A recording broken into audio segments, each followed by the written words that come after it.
A new year is upon us, and along with all those 2025 resolutions for improved health, savings, and a better work life balance, come a whole bunch of new taxes and fees, at least if you live and/or work in Chicago.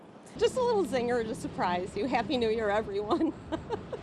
While the city's new budget was approved without the initially proposed $300 million property tax hike, nor with a steep increase to the city's liquor taxes, there's still a higher price to pay for being here, with many of the new fees hitting the wallets of vehicle owners. Among them, the tax rate on valet services and parking garages is now 23.25% across the board. The cost of a sheet of residential daily parking passes has nearly doubled, going from $8 to $15, while the cost of adding residential permit parking to a Chicago vehicle sticker has risen from $25 to $30. On the plus side, the increase does not apply to seniors.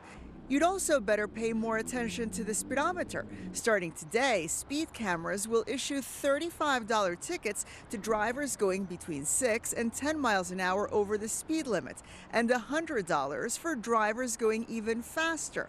And if you think that by not driving you can get around these charges, think again.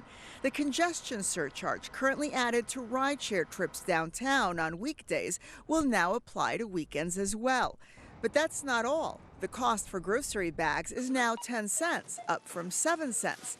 Netflix and chill, the tax on streaming services is now up to 10.25%.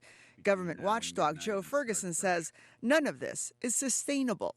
There is a corrosive effect on all of us to endlessly being nickeled and dimed without knowing exactly what we're being nickeled and dimed for. Adding that the yearly stream of fees and taxes could be avoided altogether if only the city's elected officials changed their current haphazard approach to budgeting.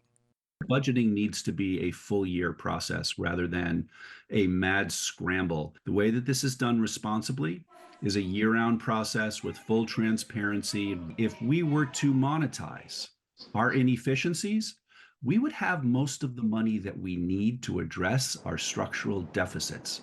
We just don't put in the hard work. Bridging the budget gap may become even harder next year, with the mayor's office so far projecting a more than $1.1 billion deficit for 2026. Watch breaking news on YouTube. Subscribe to ABC7 Chicago Eyewitness News.